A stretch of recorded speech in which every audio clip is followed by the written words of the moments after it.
Chapter number first chemical reaction and equation. इसके अंदर सबसे पहले आपको करनी है एक्टिविटी नंबर 1। एक्टिविटी नंबर 1 के अंदर आपके पास है जैसे मैग्नीशियम रिबन है, उसको बर्न करते हो तो यहाँ से वाइट कलर की ऐश मिलती है। इसकी रिएक्शन क्या होगी, मैग्नीशियम प्लस ऑक्सीजन आपस में कंबाइन होकर मैग्नीशियम ऑक्साइड, और यहाँ से आपको याद रखना है कि यहाँ पे वाइट कलर की ऐश मिलती है।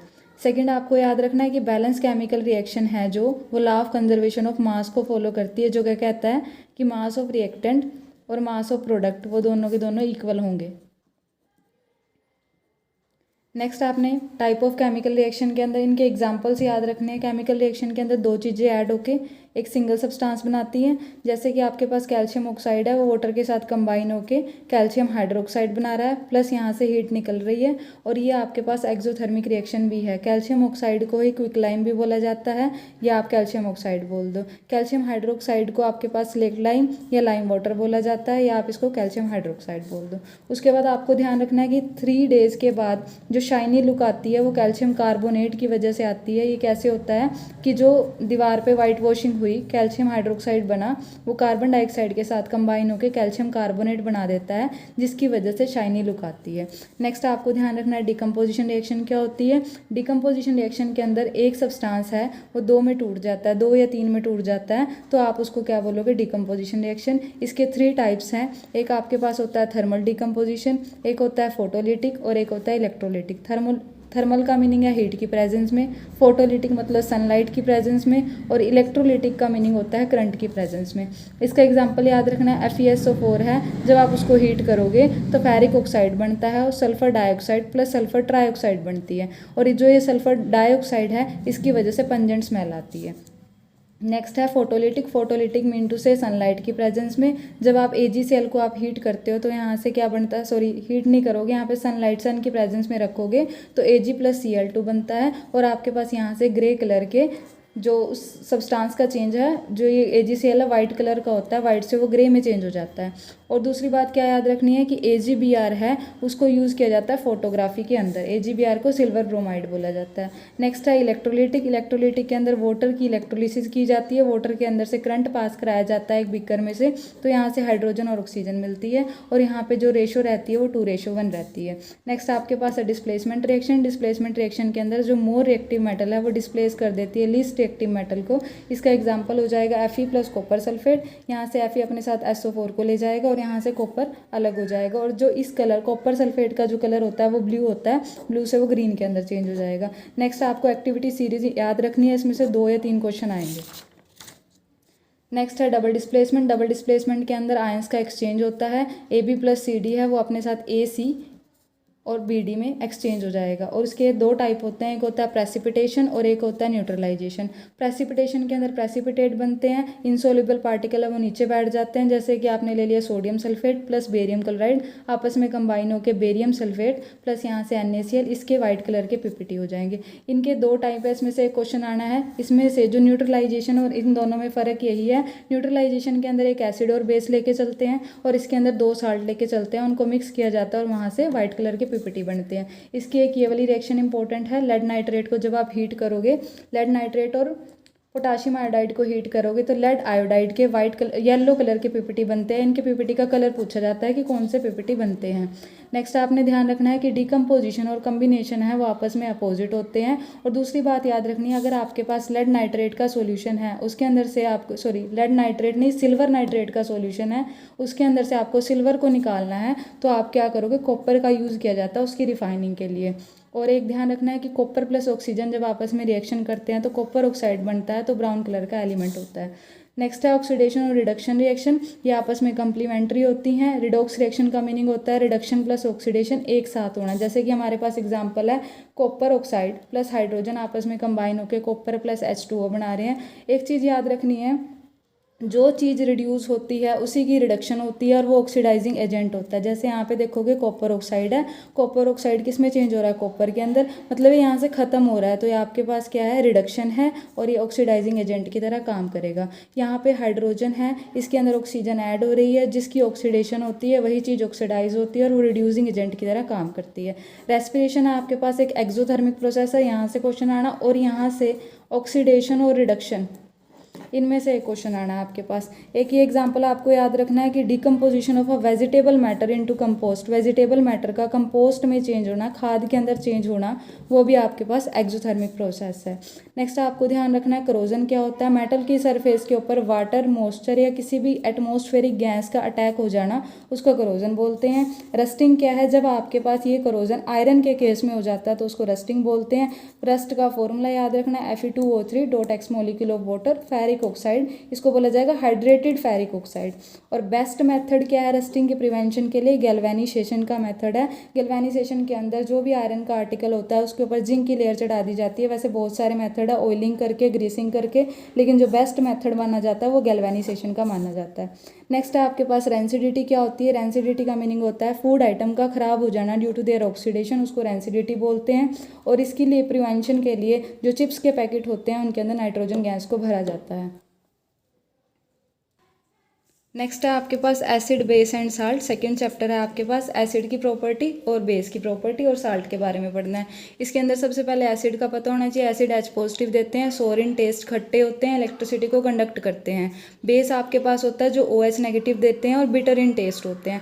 आपको यहाँ से कुछ सब्सटेंस याद रखने हैं कि उन सब्सटेंस के अंदर क्या क्या एसिड पाया जाता है। इसमें से एक क्वेश्चन आएगा आपके पास। लेमन है, लेमन के अंदर सिट्रिक एसिड पाया जाता है। टमाटो के अंदर ऑक्सैलिक एसिड पाया जाता है। एप्पल के अंदर मैलिक एसिड पाया जाता है। टर्मरिक, इमली के अंदर टार्टैरिक एसिड पाया जाता है। दही के अंदर, कर्ड के अंदर लैक्टिक एसिड। और जो आंट होती है या बीज होती है इनके अंदर आपके पास फॉर्मिक एसिड पाया जाता है। गुआवा के अंदर एसोर्बिक एसिड पाया जाता है। ठीक है, उसके बाद आपको इंडिकेटर्स याद रखने हैं। इंडिकेटर्स में से डायरेक्ट क्वेश्चन नहीं आएगा, वो पहले कलर बताएंगे, उसके बाद आपको इंडिकेट करना है कि वो एसिड है या बेस है।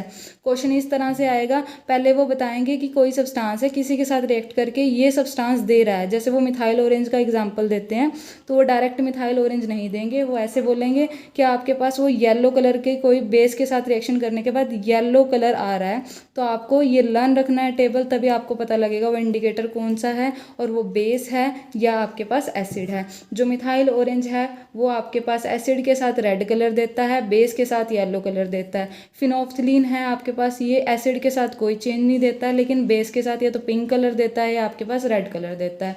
टर्मरिक है, हल्दी है, ये एसिड के साथ कोई भी चेंज नहीं देती है, लेकिन बेस के साथ ये ब्राउन कलर देती है।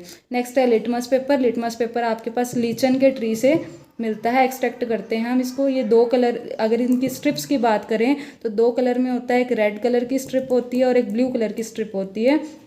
रेड कलर की जो स्ट्रिप है, अगर आप एसिड है या बेस है, एसिड को डिटेक्शन करने के लिए आप क्या लोगे, ब्लू कलर की स्ट्रिप लोगे। अगर ब्लू से वो रेड में चेंज हो रही है तो एसिड है, अगर वो रेड से ब्लू में चेंज हो रही है तो आपके पास बेस है। नेक्स्ट यहाँ से क्वेश्चन आना, ओलिफैक्टरी इंडिकेटर्स क्या होते हैं।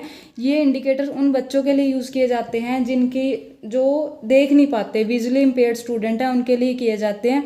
तो वो कैसे आप किसी चीज़ को इंडिकेट करेंगे, तो वो स्मेल से इंडिकेट करते हैं कि इसकी एसिड है या बेस है। ये 3 होते हैं आपके पास मेनली जो हमारे सिलेबस में है, ओनियन, वेनीला और क्लोव ऑयल। क्लोव ऑयल होता है लौंग का तेल।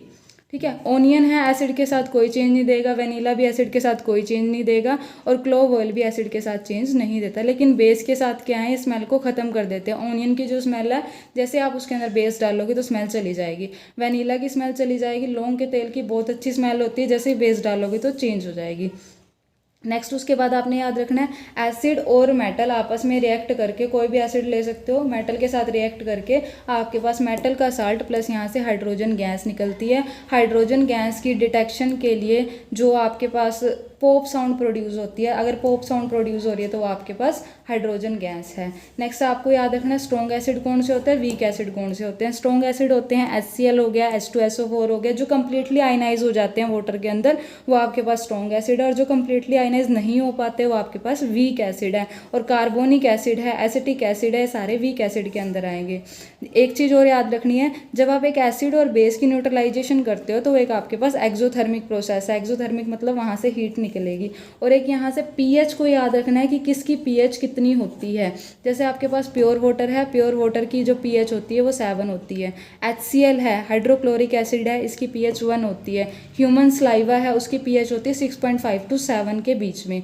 NaOH स्ट्रॉन्ग बेस है तो इसकी पीएच कितनी होगी, 14। ह्यूमन ब्लड की पीएच होती है 7.3 to 7.4। एसिड रेन की पीएच होती है 5.6। नेक्स्ट आपने याद रखना है एसिडिटी से प्रिवेंशन, ये पीएच की एप्लीकेशन है, पीएच की यूज़ कहाँ कहाँ पे है। नेक्स्ट फर्स्ट है जैसे आपके पास प्रिवेंशन फ्रॉम एसिडिटी, अगर किसी पर्सन को एसिडिटी हो जाती है तो उसकी प्रिवेंशन के लिए मिल्क ऑफ मैग्नीजा होता है मैग्नीशियम हाइड्रोक्साइड, या आपके पास बेकिंग सोडा लिया जाता है, बेकिंग सोडा होता है सोडियम हाइड्रोजन कार्बोनेट। नेक्स्ट है आपके पास टूथ डीके, अगर टूथ डीके हो जाता है, टीथ खराब होने स्टार्ट हो जाते हैं, वो तब होते हैं जब पीएच 5.5 से नीचे चली जाती है। नेक्स्ट है आपके पास सोइल की प्रिवेंशन, जो खेत में फसल लगती है वो तब लगती है जब मिट्टी ना तो एसिडिक होनी चाहिए ना ही ज़्यादा बेसिक होनी चाहिए। इन केस अगर मिट्टी बहुत ज़्यादा एसिडिक है तो उसमें स्लेक लाइम डाला जाता है, कैल्शियम हाइड्रोक्साइड डाला जाता है। अगर मिट्टी बहुत ज़्यादा बेसिक है तो उसमें जिप्सम डाला जाता है। नेक्स्ट आपके पास ये ब्रीन, ये 2018 का क्वेश्चन है। ब्रीन क्या होता है? ब्रीन क्या होता है आपके पास? Concentrated solution of NaCl, NaCl का कंसनट्रेटेड सॉल्यूशन उसको ब्रीन बोला जाता है। ये और इसका यूज़ कहाँ पे है? NaOH को बनाने के लिए। NaOH होता है कास्टिक सोडा, सोडियम हाइड्रोक्साइड। आप क्या करते हो? NaCl के अंदर वाटर डालते हो तो यहाँ से NaOH plus hydrogen plus chlorine gas निकलती है और इस प्रोसेस का नाम होता है क्लोर एल्कली प्रोसेस। क्लोर मतलब इसके अंदर से क्लोरीन मिल रही है तो उसको क्लोर बोल दिया, एल्कली मतलब NaOH के लिए यूज़ किया। नेक्स्ट आपको ये जितने भी है वॉशिंग सोडा है, बेकिंग सोडा है, ब्लीचिंग पाउडर, इनके फॉर्मूले, इनकी प्रिपरेशन अच्छे से आनी चाहिए। जैसे वॉशिंग सोडा है, वॉशिंग सोडा कैसे, इसकी नेम क्या है? Sodium carbonate dot 10 molecule of water, और जितने यहाँ पे मोलिक्यूल्स ऑफ वाटर लगे होते हैं उनको उसकी वाटर ऑफ क्रिस्टलाइजेशन बोला जाता है। नेक्स्ट है ये जो आपके पास सोडियम कार्बोनेट है, इसका दूसरा नाम है सोडा ऐश भी बोला जाता है। प्रिपरेशन है बेकिंग सोडा कैसे बना सकते हो या वॉशिंग सोडा कैसे बना सकते हो। पहले बेकिंग सोडा का करेंगे। बेकिंग सोडा सिंपल सी प्रिपरेशन है, NaCl के अंदर ammonia, carbon dioxide plus water को मिक्स कर दो तो आपके पास बेकिंग सोडा बन जाता है। अगर इस बेकिंग सोडा को हीट कर देते हो तो यहाँ से वॉशिंग सोडा बन जाता है, Na2CO3 बन गया, इसकी वाटर के साथ रिएक्शन कर दो या आपके पास वॉशिंग सोडा बन जाएगा। नेक्स्ट है ब्लीचिंग पाउडर। ब्लीचिंग पाउडर है आपके पास कैल्शियम हाइड्रोक्साइड, स्लेक लाइम के अंदर से क्लोरीन गैस को पास कराना है तो कैल्शियम ऑक्सीक्लोराइड, जिसको ब्लीचिंग पाउडर बोला जाता है, प्लस यहाँ से वाटर निकलेगा। नेक्स्ट है POP, plaster of Paris. Plaster of Paris कैसे बनता है? जिप्सम को हीट कर दो। जिप्सम का फॉर्मूला क्या होता है? CaSO4.2 molecule of water, calcium sulphate dihydrate, इसको हीट करोगे तो आपके पास प्लास्टर ऑफ पेरिस बनेगा और यहाँ से वाटर मॉलिक्यूल निकल जाएंगे। एक क्वेश्चन ये इंपॉर्टेंट है, ड्राई HCl है वो कलर क्यों नहीं चेंज करती लिटमस पेपर का? क्योंकि उसके अंदर आयंस नहीं होते तो कलर नहीं चेंज कर पाती।